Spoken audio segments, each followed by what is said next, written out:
Hürmetli görürmenler, ekranımızga hoş geldinler. Körüvatkanınlar Erkin Asya Radyosu.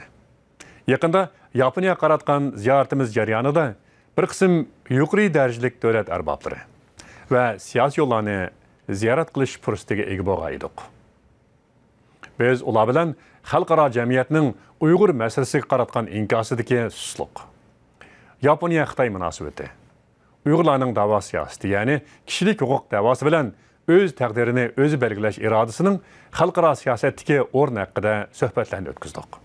Tövende şu suhbatlardagi muhim deb qaralgan mazmunlarni diqqatingizga sunamiz.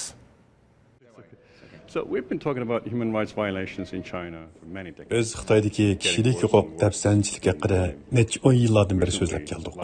Yaqindan buyon bir qism davlatlar va parlamentlar Xitoyning irqiy qirg'inchilik qilayotganligini e'tirof qilishdi. Nima uchun xalqaroliq mexanizm Xitoyning kishilik huquq dafsanchiligini oxirlashtirishda va Uyg'ur irqiy qirg'inchiligini to'xtatishda mag'lub bo'ldi? Buning sababi nima? This is a huge question. Bu beş çoğun bir sual.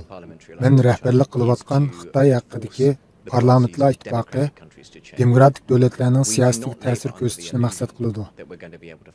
Biz Xitay hükümetine bevosita o'zgartishga mecburlayalaymiz degan orzu bilan chiqilayotganimiz yo'q. Mening qarashimcha faqat ig'ir iqtisodiy bedel o'ttirib chiqqandila Xitoy hukumatining siyosatlariga ta'sir ko'rsatishi mumkin. Lekin biz ba'zi bir kichikroq g'albalarni qo'lga keltirdik.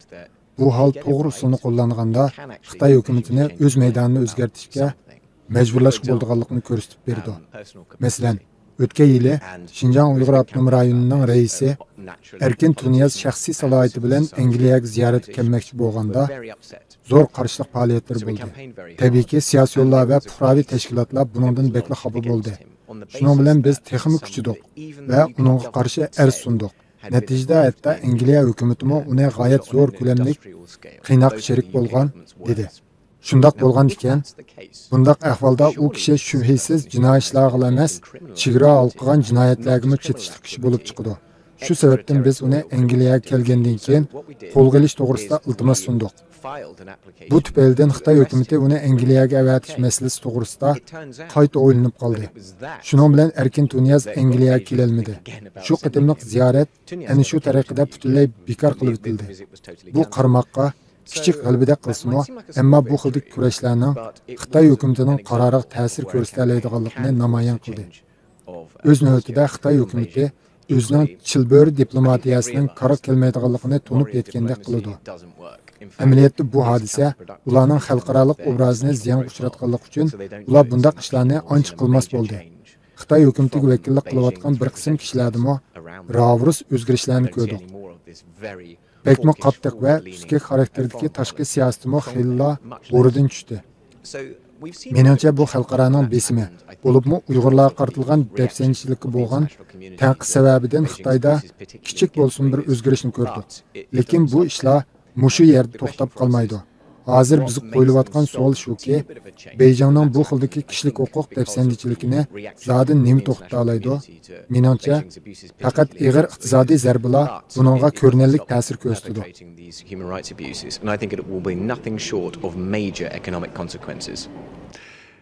I'm from Radio Free Asia. My name is Mehmet Canjuma.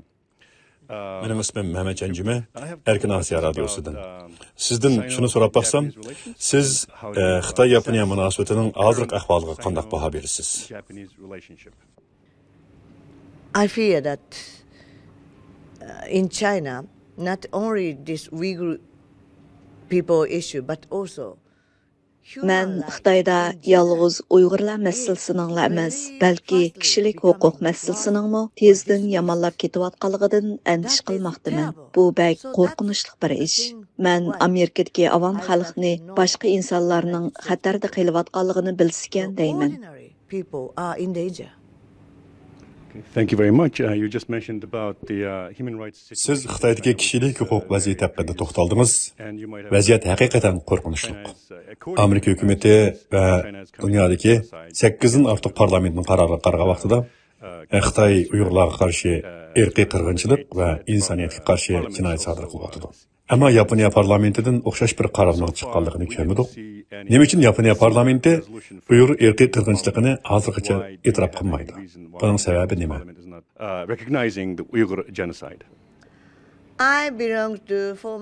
Мен сабық баш министр Аби башчылыгыдагы группаның bir a'zosi Shimomura apandi va Mitsubasan apandilami biz bilan bir sapda.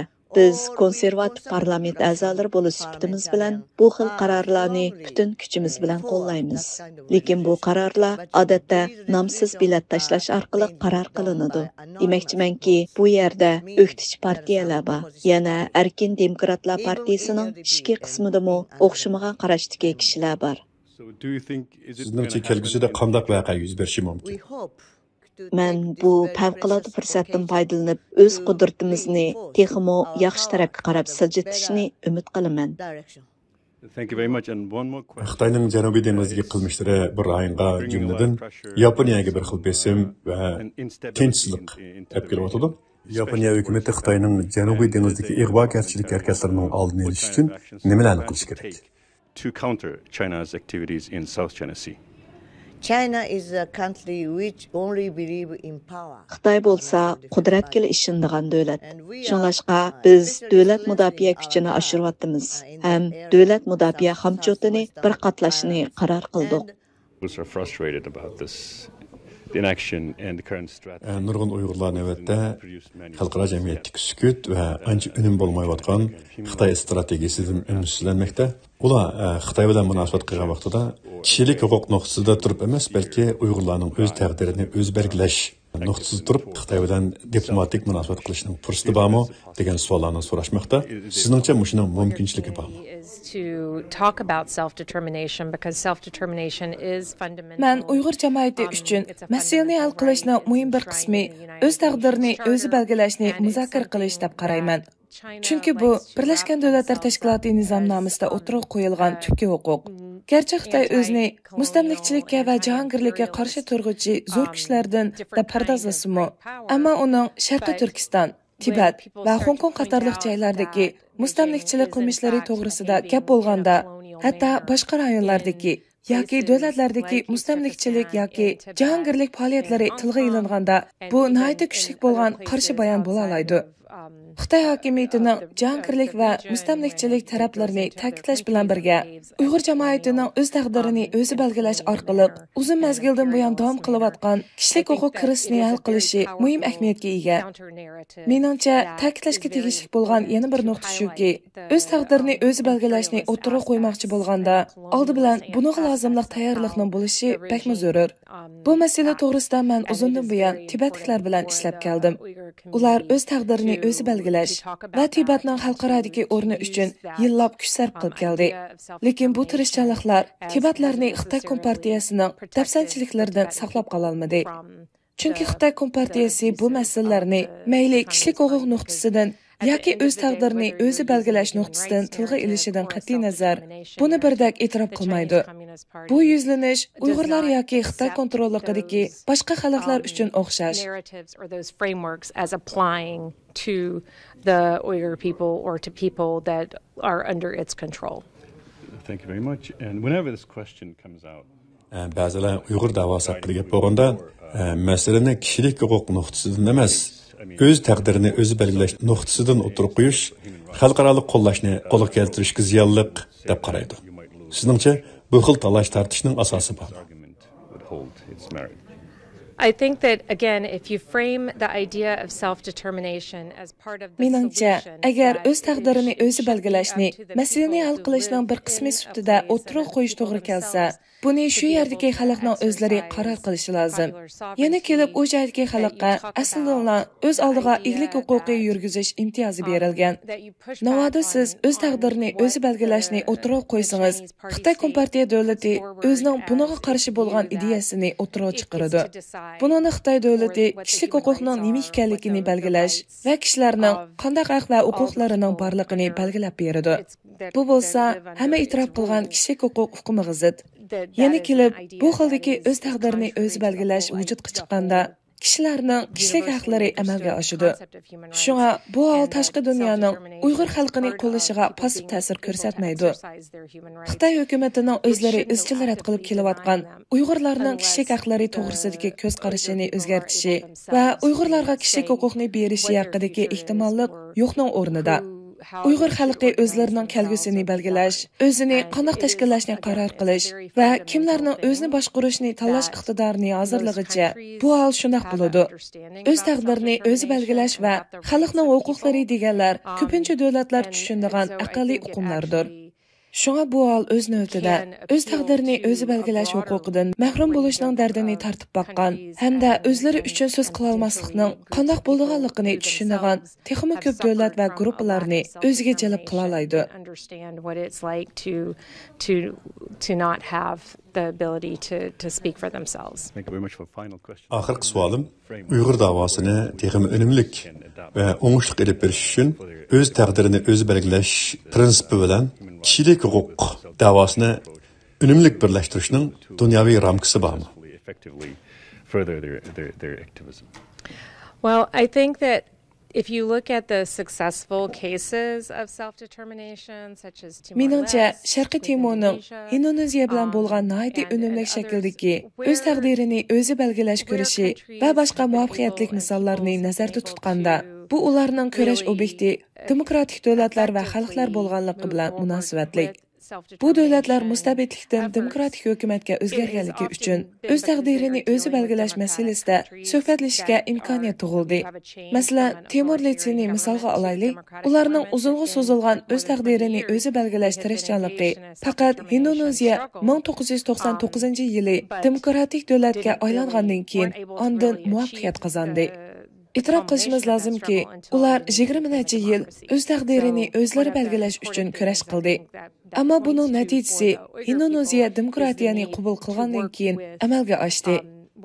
Shunga bu yerdagi bir muhim nuqta shuki, meningcha Uyg'urlar uchun Xitoydagi demokratik o'zgarishni tashabbus qilguvchilar bilan hamkorlashish nihoyat muhim. Chunki Xitoy demokratiyaga o'tsa, Xitoyda hozirga qadar ezilayotgan Uyg'urlar, Tibetlar va boshqa xalqlar uchun o'z taqdirini o'zi belgilash to'g'risida suhbatlashish mumkinchiligi tug'iladi. Thank you so much for your time. Arzimaydi. Thank you very much for accepting our interview. Uyg'ur irqiy qirg'inchilik haqidagi xabarlarning o'tirg'i chiqishga boshlaganiga 5 yildan oshdi. Lekin Yaponiya matbuotida bu haqda ancha ko'p xabarlarni ko'rmayotimiz. Buningdagi sabab nima? Meningcha hammamiz irqiy qirg'inchilikning hozirmi davom qilayotganligini bilamiz. Albatta bu ishlar ma'lum bo'lganda barliq taratqular buni xabar qilgan. Ammo keyincha nimishqidir ostilab qoldi. Chunki meningcha Xitoy hukumatı Yaponiyada to'xtovsiz uchur urush qilyotdi.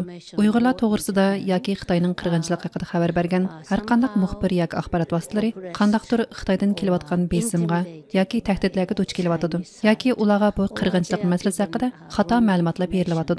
Shunga hozir irqiy qirg'inchilikni xabar qilishga doir barliq faoliyatlar qandaqdir to'xtab qolgandek bo'lyotdi.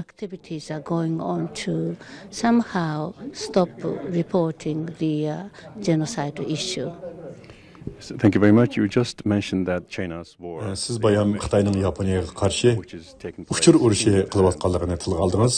Sizningcha Xitoyning Yaponiyaga qarshi elib berayotgan axborot uchur urushiga qarshi turishning unumli bir yo'li bormi? Buning oldini olish uchun qanday qilish lozim sizningcha? Buningda biz bakli ehtiyot qilishimiz kerak. Chunki Xitoylar uchur urushiga mahir. Ular o'zini oshkorlamay turib shunday qiladi. Ularning bunday qilishdagi usulin intayin alohida va kasbiy bo'lib, nurg'un kishilar his qila olmaydi. Ammo nurg'un uchurlarni Xitoy maxfiy holda axborot sohasiga yoki siyosiy sohaga va yoki savdo sohasiga yo'llay oladi. Avstraliyaga qarang. Bu bir sukutdagi tajovuzdan boshqa narsa emas. Meningcha bu xildagi ishlar Yaponiyada ham o'xshashli yuz beryapti. Balkim sizning xabaringiz bo'lishi mumkin. Bizning elektronlik ta'minlash sistemamizning bir qismini Xitoy setib olgan. Ammo bu ish yuz berishdan ilgari nurg'un kishilar buni his qilmagan.